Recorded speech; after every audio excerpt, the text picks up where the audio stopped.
Hello दोस्तों, आपका स्वागत है एक और नई फ्रेश एपिसोड में। मेरा नाम है वीवू और मैं आज आपको लेके आऊं carbike360.com के ऑफिशियल यूट्यूब चैनल पे। आज जो है वो हम बात करने वाले हैं महिंद्रा XUV 700 के बारे में। देखो दोस्तों, काफ़ी टाइम इस गाड़ी को हो चुके हैं मार्केट में आए। इसका डीजल इंजन हम रिव्यू करने वाले हैं और इसके ऊपर जो वेटिंग पीरियड है वो बढ़ता ही जा रहा है, ना केवल सेमीकंडक्टर्स की वजह से बट इसकी फैन फॉलोइंग की वजह से भी। हर एक इंसान XUV 700 को खरीदना चाहता है अगर उसका प्राइस ब्रैकेट जो है वो 20 लाख से ऊपर पहुंचता है। तो top of the line variant सबसे ज्यादा बिकता है इसका लग्जरी पैक के साथ में। और अगर वेरिएंट की जब बात उठती ही है तो 4 वेरिएंट्स में आती है: MX variant, AX3 variant, AX5 variant and AX7 variant. अगर आप लग्जरी पैक को भी यहाँ पर लेते हैं तो AX7 के साथ में लग्जरी पैक के साथ में एक और 5वां वेरिएंट आप इसको समझ सकते हैं। दोस्तों, हम लोग आज डिटेल में रिव्यू करने वाले हैं XUV 700 को और जानेंगे कि सिटी में और हाईवे में चलने में कैसी है, कैसा इसका अंदर का कंफर्ट है, क्या क्या फीचर्स इसके अंदर आ रही हैं और ये कितना स्पेस एक्चुअल में ऑफर करती है इन रियल लाइफ। चलिए स्टार्ट करते हैं दोस्तों। गाइस, फर्स्ट कम फर्स्ट, सबसे पहले बात करते हैं इसके फ्रंट प्रोफाइल की। ये जो डिज़ाइन है ये हालांकि काफ़ी नया फ्रेश लगेगा आपको, लेकिन इसके बॉडी से काफ़ी सारे ऐसे पार्ट्स हैं जो एक्चुअली आपको XUV 500 की याद दिलाने वाले हैं। दोस्तों, अगर आप इसके तरफ देखेंगे तो आपको सबसे पहले अट्रैक्ट करेगी इसकी हेडलाइट यूनिट। अभी जो हेडलाइट यूनिट है इसके अंदर डुअल सेटअप LED DRLs आते हैं और साथ ही साथ आपको जो है वो काफ़ी सारे बैरल्स मिलते हैं इसके LED सेक्शन में। इसका टर्न इंडिकेटर भी जो है वो LED पार्ट ही रखा गया है और साथ ही साथ फॉग लैंप यूनिट भी LED ही है। तो LEDs का बेहतरीन इस्तेमाल किया गया है, ना केवल इसके हेडलाइट में, इसके टेल लाइट यूनिट में भी एंड इसके इंटीरियर्स में भी। जहां पर भी आप देखोगे हर जगह आपको LEDs ही ऑफर होती हुई नजर आएंगी। और LEDs जो है वो अब तो हालांकि कॉस्ट एफिशिएंट भी हो गई हैं और साथ ही साथ ये एनर्जी भी सेव करती है, आपकी बैटरी लाइफ को बढ़ाती हैं क्योंकि कम कंज्यूम करती हैं ये पावर। अब जरा बात कर लेते हैं यहाँ पे ग्रिल की। तो ये न्यू एज महिंद्रा ग्रिल है और 6 लैंड्स आपको यहाँ पर देखने को नजर आएंगे। साथ ही साथ इसमें आपको नजर आएगा महिंद्रा का नया लोगो। ये जो फ्रीबर्ड स्टाइल नया लोगो है काफ़ी अच्छा लगता है और अब महिंद्रा जो है वो अक्सर अपनी SUVs में यही लोगो इस्तेमाल करने वाला है। अगर आप बात करें थोड़ा सा नीचे तो यहाँ पर एक लिप आपको देखने को नजर आएगी और साथ ही साथ रेडार सिस्टम काफ़ी यहाँ पर जो है वो लगा हुआ है, आपको देखने को नजर आएगा। इसके जस्ट पीछे जो है वो कंडेंसर यूनिट दी गई है और वो ईजिली विजिबल है दोस्तों। Creases all across the bonnet आपको देखने को नजर आएगा। ओवरऑल लुक की अगर हम बात करें तो ये काफ़ी अर्बन लुक के साथ में आती है। दोस्तों, साइड प्रोफाइल में चलते हैं और दोस्तों हम लोग आ चुके हैं फिलहाल साइड प्रोफाइल पे। और अगर आप यहाँ पे देखें तो काफ़ी बड़ी सी लेंथ वाइज इसको बनाया गया है। विड्थ भी इसकी काफ़ी चौड़ी है ये और हाइट में भी अच्छी खासी है और मेरी हाइट 5 फुट 10 इंच है तो ऑलमोस्ट इतनी ही। अगर हम फीट की बात करें तो 5 फुट 10 इंच के करीब ही है। वैसे अगर मैं डायमेंशंस की बात करूँ तो यहाँ पर आपको 4695 मिलीमीटर की लेंथ, 1890 मिलीमीटर की विड्थ एंड 1755 मिलीमीटर की हाइट रूफ रेल को मिला के। हालांकि व्हील बेस जो है वो 2750 मिलीमीटर का ही ऑफर किया गया है। दोस्तों, अब जरा बात करते हैं इसके टायर प्रोफाइल की। तो 235/60 रेडियल 18 इंचेस के टायर्स हैं, काफ़ी ब्रॉड हैं। इनफैक्ट अगर आप डायमंड कट अलॉय व्हील्स को भी देखोगे तो ये डिज़ाइन आपको काफ़ी अच्छे लगने वाला है। मशीन कट डिज़ाइन है, वेंटिलेटेड डिस्क ब्रेक्स आपको मिलते हैं। साथ ही अगर मैं सस्पेंशन सेटअप की बात करूं तो यहाँ पर आप कह सकते हो कि ये मैकफर्सन स्ट्रट्स हैं। इंडिपेंडेंट सस्पेंशन है with FSD and stabiliser bar. Rear में भी जो है वो मल्टीलिंक इंडिपेंडेंट सस्पेंशन का ही इस्तेमाल किया गया है FSD एंड स्टेबलाइजर बार के साथ में। दोस्तों, ORVM के अंदर ही जो है वो कैमरा इंस्टॉल्ड है और टर्न इंडिकेटर यहाँ पर ऑफर किया गया है। डुअल टोन ट्रीटमेंट यहाँ पर भी ऑफर की गई है। अगर यहाँ पर गेट की बात करें तो ये वन टच रिस्पॉन्स के साथ में आता है। तो जैसे ही आप यहाँ पे रिक्वेस्ट सेंसर की तरफ हाथ अपना बढ़ाओगे तो ये बाहर की तरफ जो है वो रिलीज हो जाएंगे और आप इजीली इसको ग्रैब करके अंदर एंट्री मार सकते हैं। साथ ही साथ अगर मैं यहाँ पे बात करूँ तो प्लास्टिक की क्लैडिंग दी गई है तो अननेसेसरी की ऑक्सीडेशन एक्चुअली में यहाँ पे नहीं होगी और कोरोजन से ये काफ़ी हद तक बचाएगी। विंडो पैनल भी जो है वो काफ़ी बड़ा सा है क्रोम लाइनिंग के साथ में और आपको जो है जब भी आप इसको माउंटेन्स पे लेके जाओगे या कहीं ऐसे हिल स्टेशन पे लेके जाओगे तो ये बड़ा विंडो पैनल जो है वो आपको काफ़ी मदद करने वाला है अच्छी सीनरिक ब्यूटी दिखाने में। दोस्तों, रियर प्रोफाइल में भी जो है वो LED टेल लाइट सेटअप दिया गया है। हालांकि इनको स्प्लिट कर दिया गया है और इसका आधा पार्ट जो है वो ट्रंक की तरफ शिफ्ट हो गया है। यहाँ पर अगर मैं वाइपर सेट की बात करूं तो कुछ इस तरीके का वाइपर सेट है, defogger unit and high mounted stop lamp के साथ में काफ़ी नीटली जो है वो इसका जेट यहाँ पर हाइड किया गया है। नीचे अगर आप देखें तो ये फाइबर का जो है वो ट्रंक दिया गया है। इसके साथ में एडवांटेज भी जुड़े हुए हैं। किसी भी चीज़ के साथ में एडवांटेजेस भी होते हैं, डिसएडवांटेजेस भी होते हैं। इसके साथ में एडवांटेज ये है कि क्योंकि इसकी लोड बियरिंग कैपेबिलिटी ज़्यादा रहती है कंपैरेटिव स्टेनलेस स्टील या HSS की, सो उस लिहाज से जब भी कोई गाड़ी इसको हिट करती है तो ये ज़्यादा स्ट्रॉन्ग बिहेव करती है। बट अगर इतना स्ट्रॉन्ग हिट हुआ कि ये अपनी लिमिट को क्रॉस कर गया तो ये रिपेयरेबल नहीं है, तो आपको एक कंप्लीटली नया सेटअप जो है वो लगाना पड़ेगा। एक बार इसके अंदर डेंट आ गया, डेंट नहीं कह सकते, अगर एक बार इंजरी हो गई इसको तो ये कंप्लीटली नया सेट ही डलेगा। अब यहाँ पर देखेंगे तो महिंद्रा का लोगो दिया गया है, हालांकि ये जो पार्ट है वो अलग से ऐसा लगता है कि फिट इन किया गया है। रिक्वेस्ट बटन उसके नीचे ही ऑफर किया गया है और बूट को यही से हम लोग एक्सेस कर लेते हैं। दोस्तों अभी जो है मैंने थर्ड रो एक्टिवेट नहीं की है, यानी कि वो फ्री फॉल की हुई है। अगर आप इस लिहाज से देखें तो काफ़ी सारा बूट स्पेस आपको यहाँ पर ऑफर होता हुआ नजर आएगा और आप इजीली अपना सामान रख सकते हैं। हालांकि ये जो है वो थोड़ा सा अनइवन है, ये बिल्कुल पैरेलल नहीं जाता है इसके बूट के मैनेजमेंट से, तो वो ज़रूर आपको थोड़ा सा लगेगा क्योंकि कुछ सामान जो आप यहाँ पर रखेंगे जो यहाँ तक भी शिफ्ट हो सकता है वो ऊबड़ खाबड़ रखे जाएंगे। तो इनको थोड़ा पीछे कर लेते हैं और फिर आपको बताता हूँ कितनी स्पेस एक्चुअली यहाँ बचती है। दोस्तों इतनी जो है वो स्पेस यहाँ पर बच रही है, ऑलमोस्ट मेरे एक हाथ के बराबर जो है वो उंगली यहाँ पे बची हुई है। तो प्रोबेबली छोटे बैग, कैरी बैग्स जो है वो आप यहाँ पर रख सकते हो। छोटे बैग्स भी आ सकते हैं, इनफैक्ट जो पतले सूटकेस होते हैं वो भी आप यहाँ पे रख पाएंगे इजिली। दोस्तों हम हैं फिलहाल इंटीरियर्स में, और इंटीरियर्स में सबसे पहले अगर आपकी नजर जाएगी तो वो उसके डैशबोर्ड पैनल पे जाएगी, क्योंकि काफी बड़ा सा डैशबोर्ड पैनल जो है वो यूज किया गया है। और जिस तरीके का डैशबोर्ड यूज किया गया है वो एक्चुअली मल्टी कलर है। आपको जो है वो टॉप एंड पे नजर आएगा ब्लैक इंटीरियर्स इसके, और नीचे चलोगे तो ऑफ वाइट कलर के जो है वो इंटीरियर्स नजर आएंगे। उसके नीचे जो है वो सेट एंड फिनिशिंग दी गई है, फिर अगेन जो है वो ब्लैक कर दिया गया है इसके इंटीरियर्स। ऑल टुगेदर एक अच्छा मिक्सचर है और आपको प्रीमियम फीलिंग काफी देने वाला है। इंटीरियर्स में काफी अच्छे तरीके से जो है महिंद्रा ने प्ले किया है। दोस्तों अगर हम बात करें इस सेंटर कंसोल की तो यहाँ पर जो है वो बड़ा सा इंफोटेनमेंट सिस्टम दिया गया है जो सीमलेसली अटैच होता है एक और इंस्ट्रूमेंट क्लस्टर के साथ में, जो MID का काम यहाँ पर बेहतरीन करता है। दोस्तों इस टच स्क्रीन इंफोटेनमेंट सिस्टम की जो डायमेंशन है वो 10.25 इंचेस है, एंड 10.25 इंचेस के ही इंस्ट्रूमेंट क्लस्टर यहाँ पर इस्तेमाल किया गया है। अगर हम यहाँ पे बात करें तो बहुत सारे सेक्शंस अलग अलग से दिए गए हैं, जिनमें से fun in XUV 700, fun with XUV 700, Android Auto and coming soon के कुछ ऑप्शन दिए गए हैं, ताकि जब भी अपग्रेड किया जाए तो वो सारे फीचर्स जो है वो इसके अंदर इंट्रोड्यूस कर दिया जाए। टच रेस्पॉन्स काफ़ी अच्छा है, आप चाहें इसको एंड्रॉइड ऑटो से प्ले कर सकते हैं, रेडियो कर सकते हैं, म्यूजिक जो है वो ब्लूटूथ कनेक्ट कर सकते हैं, नेविगेट कर सकते हैं, और एंड्रॉइड ऑटो के साथ साथ आप कुछ एप्लीकेशंस भी इस्तेमाल कर सकते हैं। और ये जो एप्लीकेशंस हैं उनमें से थ्रिलोफीलिया करके है, कुछ इंडिया टुडे के न्यूज़ ऐप्स हैं, और जस्ट डायल, हॉरोस्कोप, बहुत सारे जो है वो एप्लीकेशन, साथ साथ जोमेटो जैसे और ट्रैवल एक्सप्लोरर जैसे वेबसाइट्स के एप्लीकेशन यहाँ पर प्री इंस्टॉल्ड देखने को नजर आएंगे। सो काफ़ी इंटरैक्टिव लगा मुझे, और ये एड्रेनॉक्स बेस्ड टेक्नोलॉजी महिंद्रा ने एक्चुअली जो कनेक्टेड फीचर्स के अंदर यूज़ की गई हैं वो काफ़ी अमेजिंग तौर पर जो है वो फिट इन किए हैं, जिनमें वेले पार्किंग, स्पीड लिमिट या फिर स्पीड अलर्ट्स जैसे फीचर्स यहाँ पर आपको देखने को नजर आएंगे। जियो फेंसिंग आप यहाँ पर इस्तेमाल कर सकते हो। तो इस तरीके की कनेक्टेड फीचर्स काफ़ी सारे हैं और आपको मज़ा भी आएगा उनको यूज़ करते हुए।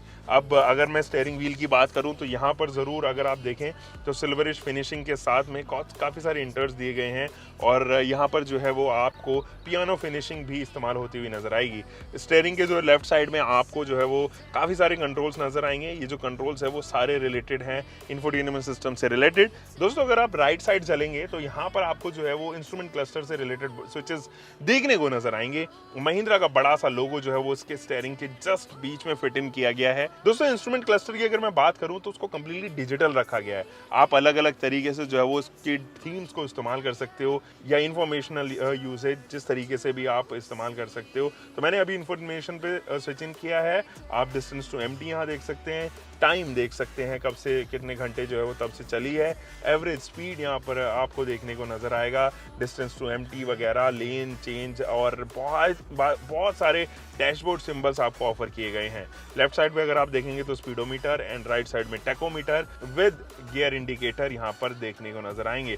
लेफ्ट साइड में आपको जो fuel metre, and right side में टेम्परेचर गॉज के जो है वो सारे कैलकुलेशंस आपको इधर ही ऑफर होती हुई नजर आएंगी। दोस्तों अगर मैं सेंटर कंसोल पे आपको दोबारा लेके चलूं तो यहाँ पर जो है वो डुअल HVAC यूनिट दी गई है, यानी कि अगर को ड्राइवर ये चाहता है कि मैं अपने हिसाब से टेम्परेचर कंट्रोल करूं तो आप उस नॉब के हेल्प से जो है वो अकॉर्डिंगली शिफ्ट कर सकते हैं, अपने टेम्परेचर को माइनस कर सकते हैं या प्लस कर सकते हैं, एंड ड्राइवर जो है वो अपने हिसाब से एडजस्ट कर सकते हैं अपने टेम्परेचर को। So this is a nice feature, मुझे ये काफ़ी अच्छा लगा। इसके साथ साथ नीचे 2 USB स्लॉट्स दिए गए हैं, एक छोटी सी स्पेस दी गई है जहाँ पर आप अपने मोबाइल को रख सकते हो, एंड वायरलेस चार्जर भी आपको इधर ही ऑफर किया गया है। दोस्तों यहाँ पर अगर आप देखेंगे तो पार्किंग जो है वो इलेक्ट्रिक है, but the moment you shifted to the gear, किसी भी गियर में अगर आप शिफ्ट करते हैं तो आपको इलेक्ट्रिकली पार्क ब्रेक भी डिसएंगेज करना पड़ता है। That is a major con, क्योंकि अक्सर जो है वो गाड़ियाँ स्मार्ट हो गई हैं। आप MG एस्टर में देखें और स्लाविया में देखें तो वो इलेक्ट्रॉनिकली डिसएंगेज कर देते हैं इसके पार्किंग ब्रेक को भी the moment you shifted to any of the running gear. अगर आप इधर देखें तो ट्रैक पैड आपको यहाँ पर मिलता है, काइंड ऑफ ट्रैक पैड, और आपको ये मैनुअली मिलेगा, तो आप इस जॉयस्टिक के हेल्प से जो है वो इधर उधर शिफ्ट कर सकते हैं चीज़ें। आर्मरेस्ट जो है वो ज़रूर आपको अच्छा मिलता है, काफ़ी बड़ा सा आर्मरेस्ट है, और इसके अंदर जो है वो कूल्ड आर्मरेस्ट ऑफर किया गया है, और एक ग्रिप दी गई है जिसके अंदर आप जो है वो इसके की फॉब को यहाँ पर इस्तेमाल कर सकते हैं। दोस्तों ग्लव बॉक्स की अगर बात की जाए तो कुछ इस तरीके का ग्लव बॉक्स है, काफ़ी बड़ा सा ग्लव बॉक्स है, एंड ऊपर जो है वो ट्रे भी दी गई है, तो आप सामान को जो है वो 2 तरीके से भाग उसका कर सकते हैं और उसी हिसाब से रख सकते हैं। दोस्तों IRVM में जो है वो मैनुअल दिया गया है, ये थोड़ा सा मुझे चुभता है, क्योंकि when you are spending almost 29 lakh rupees on a car, तो ये ज़रूर आपको मैनुअल मिलता है। यहाँ पर कमी महिंद्रा ने रखी है। सन ग्लास होल्डर कुछ इस तरीके का। इसकी लाइट्स मुझे एक्चुअली काफ़ी अच्छी लगी, क्योंकि इसकी जो इंटीरियर की रीडिंग लैम्प्स हैं वो एक्चुअली एक तरीके से एक तरफ फोकस की गई हैं, और जब वो फोकस करती हैं तो वो एक पर्टिकुलर स्पॉट पर आके जो है वो काफ़ी स्प्रेड हो जाती हैं, वो मुझे काफ़ी अच्छी लगती है। सनवाइज़र जो ड्राइवर साइड है उसके में केवल क्लिप दी गई है, और जो सनवाइज़र पैसेंजर साइड है उसके अंदर मिरर के साथ में एक वैनिटी लाइट भी ऑफर की गई है। दोस्तों अगर आप इन सीट्स की बात की जाए तो ये इलेक्ट्रॉनिकली एडजस्टेबल है, और जो पैनल है जिससे आप इलेक्ट्रॉनिकली एडजस्ट कर सकते हो वो एक्चुअली मर्सिडीज स्टाइल्ड है, और यहाँ पर मेमोरी फंक्शंस भी आए हैं, तो 3 मेमोरी आप सेव कर सकते हैं। अगर आपकी गाड़ी जो है वो शेयर की जाती है अपने दोस्त और अपने आपकी वाइफ के साथ में, तो आप उनकी सीट्स का जो पोजीशन है वो भी अलाइन कर सकते हो, तो वो कभी भी डिस्टर्बेंस आपको नहीं होगी। आपने फर्स्ट बटन दबाया, आप अपनी सीट पोस्चर पे आ गए, सेकंड बटन आपके फ्रेंड के हिसाब से, थर्ड बटन आपकी वाइफ के हिसाब से। This is very amazing. साथ ही साथ इसकी जो सीट बेल्ट है वो भी जो है वो एडजस्टेबल है, तो अगर आप चाहें तो इसको एडजस्ट अपने हिसाब से कर सकते हैं। वन टच आपको जो है वो सनरूफ मिलता है, बट एक बहुत बड़ा कॉन इसके साथ में जुड़ा हुआ है कि ये एंटी पिंच टेक्नोलॉजी के साथ में नहीं आता है। तो अगर कोई बच्चा है और वो बाहर निकला हुआ है और आपने गलती से ये दबा दिया, तो वो मशीन जो है वो काफ़ी हार्म पहुंचा सकती है। इसका मैकेनिज्म थोड़ा हार्म पहुंचा सकता है कि एक मोमेंट के बाद में तो वो भी रुक जाएगा, पर हाँ ज़रूर किसी भी पर्टिकुलर इंसान को थोड़ा हार्म हो सकता है। उसके ऊपर काम करने की ज़रूरत यहाँ पर ज़रूर थी। दोस्तों अगर आप इंटीरियर्स में चीज़ें चेकआउट करोगे तो यहाँ पर भी काफ़ी अच्छी फिनिशिंग दी गई है। इनफैक्ट इसकी जो फ्रंट की सीट्स हैं वो तो कुशनेबल है ही, जो इसकी रियर की सीट्स हैं वो भी काफ़ी अच्छे टच के साथ में आती है। ऑफ वाइट कलर यहाँ पर इस्तेमाल किया गया है। और चीज़ों की अगर मैं बात करूँ तो यहाँ पे एक बॉस सीट दी गई है, तो आप अपने हिसाब से जो है वो फ्रंट की सीट जो है वो एंगेज एंड डिसएंगेज कर सकते हो, उसको अपनी रेल पे जो है वो आगे टू एंड फ्रो मूव कर सकते हो। यहाँ पर पॉकेट भी दी गई है, और ये पॉकेट हालांकि काफ़ी डेप्थ तो नहीं है इसके अंदर, बड़ा छोटे मोटे सामान, आपके वॉलेट, आपका फ़ोन वगैरह इसके अंदर इजीली स्टोर किया जा सकता है। गाइज अगर एक चीज़ की और मैं बात करूँ तो यहाँ पे स्पेस काफ़ी है, और अगर आप की हाइट 5 फुट 10 इंच है जितनी की मेरी है, और आप एवरेज बिल्ड हो तकरीबन 80 to 85 kgs की अगर आपकी प्रोफाइल है, तो आप बिल्कुल जज कर सकते हो मेरे को यहाँ पर फ्रेम में लेके। जिस हिसाब से मेरी हाइट है उस हिसाब से हेडरूम इज सफिशिएंट इनफ। मेरे ख्याल में 3 इंच का स्पेस जो है वो और यहाँ पर बचता है। अगर यहाँ पे बात करें तो ग्रैब हैंडल मिलता है कोट हुक के साथ में, और साथ ही साथ आपको जो है वो रीडिंग लैम्प भी मिलती है, जो कि अगेन LED है, उसके चारों तरफ भी क्रोम का इस्तेमाल किया गया है। काफ़ी प्रीमियम टच आपको यहाँ पर देखने को नजर आएगा। AC के वेंट्स जो है वो यहाँ पे दिए गए हैं, और लेकिन यहाँ पर किसी प्रकार का कंट्रोल एक्चुअली में AC के वेंट्स पे नहीं है। तो अगर फ्रंट में भी फुल ब्लोअर चल रहा है तो पीछे भी फुल ब्लोअर ही इस्तेमाल किया जाएगा, बट ये चीज़ जो है वो इसकी रियर प्रोफाइल में नहीं है। तो अगर आप थर्ड रो में बैठ रहे हो तो उनके पास में एक इंडिपेंडेंट कंट्रोल यहाँ पर रहता है इसके ब्लोअर की स्पीड का। USB-C टाइप केबल आप पीछे इस्तेमाल कर सकते हैं, एंड एक स्टोरेज स्पेस भी दिया गया है, आप अपना मोबाइल वगैरह इधर जो है वो स्टोर कर सकते हैं। दोस्तों अब बात करते हैं स्पेस की, तो अंडर द सपोर्ट जो है वो काफ़ी अच्छा है इस गाड़ी में, कोई समस्या नहीं है। रिक्लाइन एंगल जो है वो एवरेज है, और साथ ही साथ अगर मैं नी रूम की बात करूं तो नी रूम काफ़ी सफिशिएंट है, कोई प्रॉब्लम नहीं है नी रूम। इनफैक्ट मैं बड़ा ही कहूँगा, क्योंकि तकरीबन इतना जो है वो मैं एक्सपेक्ट करता हूँ कि नी रूम होना चाहिए। लेग रूम भी काफ़ी अच्छा खासा है, यहाँ पे कोई फ्लोर हम्प वगैरह जो है वो इस्तेमाल नहीं किया गया है। शोल्डर रूम की अगर बात की जाए तो देखिए बहुत अच्छा शोल्डर रूम मिलता है। अगर आप चाहें तो 3 लोग दोस्तों काफ़ी कंफर्टेबली जो है वो इस गाड़ी के अंदर आराम से बैठ के लंबा सफर कर सकते हैं, तो उस लिहाज से तो काफी स्पेस यहाँ पर जो है वो बन जाती है। दोस्तों टाइम आ चुका है इसकी थर्ड रो चेक करने का। थर्ड रो के लिए ये जो प्रेजेंट है कैप्टन सीट है ना, इसके ऊपर या फिर नीचे से आप टॉपल कर सकते हो। गाइस थर्ड रो में नी रूम जो है वो लिमिटेड ही है, बट अच्छी बात यह है कि नी रूम है। लेग रूम ऑलमोस्ट मेरा किल हो रहा है और अंडर थाई सपोर्ट नहीं है। हेड रिस्ट्रेन जो है वो एडजस्टेबल है, बट यहाँ पर जो है वो हेड रूम एक्चुअली नहीं है। मेरी हाइट 5 फुट 10 इंच है, उस लिहाज से हेड रूम मुझे कुछ ज़्यादा ऑफर नहीं हो रहा है दोस्तों। हाँ ये ज़रूर है कि अगर आपकी हाइट 5 फुट 5 इंच के करीब है या उससे नीचे है तो कोई प्रॉब्लम मुझे नहीं लगता कि आपको यहाँ पर बैठने में होनी चाहिए। छोटे बच्चों के लिए ज़्यादा स्पेस कंसिडर की जाती है, बट मुझे ऐसा महसूस होता है कि वो लोग जो पतली प्रोफाइल के हैं और उनकी हाइट 5 फुट 5 इंच तक लिमिटेड है या उससे विदिन है, तो वो यहाँ पर इजीली ट्रैवल कर पाएंगे, क्योंकि उनके लिए अंडर थाई सपोर्ट की भी इतनी ज़्यादा शिकायत एक्चुअली नहीं होनी चाहिए। तो चलिए दोस्तों इसको एक छोटी सी ड्राइव पे लेके चलते हैं। बाय द वे XUV700 में यूज होने वाला डीजल इंजन जो है वो एक 2.2 लीटर का M हॉक इंजन है, और ये जो इंजन है वो ऑलरेडी आपने थार में देखा है, नए वाली स्कॉर्पियो में आप देखोगे इसको, और अभी जो है वो XUV700 में भी यूज हो रहा है। ये एक 6 स्पीड मैनुअल एंड एक 6 स्पीड टॉर्क कन्वर्टर यूनिट यानी कि एक ऑटोमेटिक ट्रांसमिशन के साथ में आता है। सो दोस्तों अब ज़रा इस गाड़ी की परफॉर्मेंस के बारे में बात करते हैं। देखो ये जो ऑटोमेटिक ट्रांसमिशन है ये 185 PS की पावर प्रोड्यूस करता है, और अगर आप इसको मैनुअल में लोगे तो 155 PS की पावर ही प्रोड्यूस करता हुआ नजर आएगा। अब कितना रिफाइंड है, डीजल इंजन का नेचर होता है कि अक्सर वो जो है वो इतना ज़्यादा रिफाइंड नहीं होते हैं, और ये इसके साथ में भी है। थोड़ा सा आपको हार्शनेस तो ज़रूर महसूस होगी, बट ऐसा नहीं है कि इसकी जो वाइब्रेशंस हैं वो आपको कहीं स्टेयरिंग पे नज़र आए या गियर लीवर पे, गियर नॉब पे नज़र आए। बखूबी जो है वो बैलेंस किया है महिंद्रा ने यहाँ पे, and thanks to the NVS technology whatever they have used, इस तरीके से भी बैलेंस किया है वो काफ़ी अमेजिंग है। अंदर तक किसी भी प्रकार की हार्शनेस नहीं है, एटलीस्ट नॉइज आपको जरूर ओवर हायर RPM जो है वो महसूस होगी, but yes harshness and vibration दूरबीन से ढूंढने निकलोगे तो भी नहीं मिलेगा। तो मेरे ख्याल में NVH काफ़ी अच्छा बैलेंस किए हैं। परफॉर्मेंस के मामले में टर्बो लैग ऑलमोस्ट नेग्लिजिबल है। I don't know how they have tuned this, but turbo lag almost negligible है। आप शायद पहचान भी ना पाए अगर आप इसका रेविंग जोन में अक्सर जो है वो टर्बो रहता है। अगर आप आइडल भी कर रहे हो तो तकरीबन ये 900-1000 RPM के आसपास आइडल रहेगा, एंड द मोमेंट आप किसी भी गियर को लगाते हो, ऑब्वियसली आप ड्राइव मोड पर ही डालोगे, मैनुअल पर डालोगे, इन दोनों में से किसी एक में डालोगे, तो आपको रियलाइज होगा कि यार मतलब लैग है ही नहीं, आप कोई पेट्रोल इंजन काइंड ऑफ चीज़ चला रहे हो। तो ये देखो, तो परफॉर्मेंस के मामले में अच्छी है, बट हाँ मुझे लगता है कि ये गियर स्विचिंग में शुरुआती तौर पे थोड़ा सा टाइम लगा देती है, वो लैग ज़रूर है। तो जब आप अचानक से एक्सीलरेटर पैडल को दबाओगे और हल्का सा मतलब फ्रैक्शन ऑफ सेकंड का ये जो है वो टाइम लेने वाली है, इसके अलावा कहीं पर भी आपको जो है वो ये महसूस नहीं होने देगी कि इसके अंदर पावर नहीं है। 185 PS की पावर है यार, मतलब अमेजिंग पावर फिगर्स। अगर आपने इसका पेट्रोल चला लिया वो तो पॉकेट रॉकेट है यार, मज़ा आ जाता है उसको चलाने में।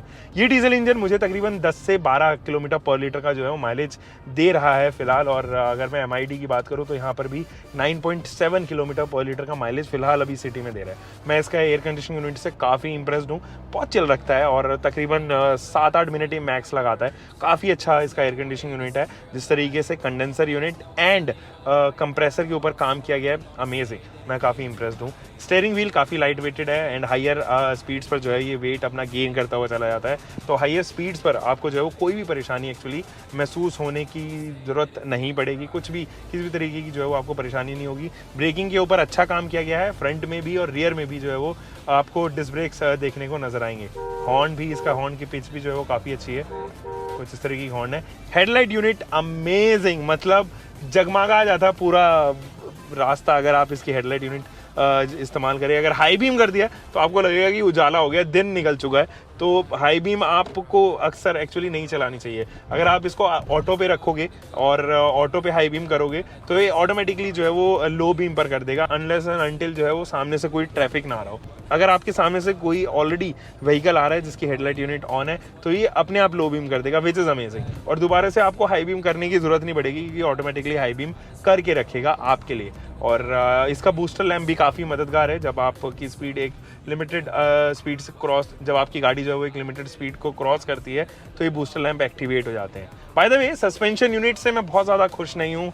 These are pretty average suspensions और मैकफर्सन स्ट्रट्स यहाँ पर इस्तेमाल किए गए हैं। अब क्योंकि ये अर्बन SUV है, फ्रंट व्हील ड्राइव है, तो मैकफर्सन स्ट्रट्स यहाँ पर इस्तेमाल किए गए हैं। हालांकि इसके कॉम्पिटिटर्स में विशबोन सस्पेंशन यूज़ किए गए हैं। मैं सफारी और हैरियर की बात कर रहा हूँ, वहाँ पर विशबोन सस्पेंशन का इस्तेमाल हुआ है। अर्बन में या कॉस्ट कटिंग अगर आपको करनी हो या अर्बन आप गाड़ियाँ बना रहे हो तो मैकफर्सन स्ट्रट से काम चल जाता है। अगर आप व्हीकल बना रहे हो कि वो ऑफ रोड कैपेबल हो तो विशबोन सस्पेंशन जो है वो ज़्यादा बेहतर ऑप्शन साबित होते हैं। वो महंगे भी हालांकि पड़ते हैं। सो ओवरऑल अगर हम ड्राइव की बात कर रहे हैं तो मैं इसकी ड्राइव से काफ़ी इंप्रेस्ड हूँ।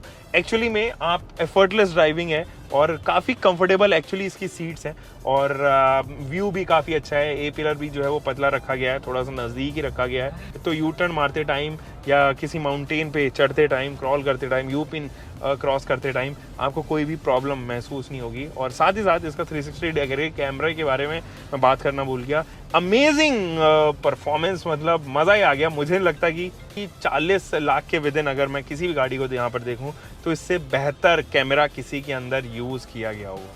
तो yes, this is amazing, this is good और मैं इसकी ड्राइव से काफ़ी इंप्रेस्ड हूँ दोस्तों।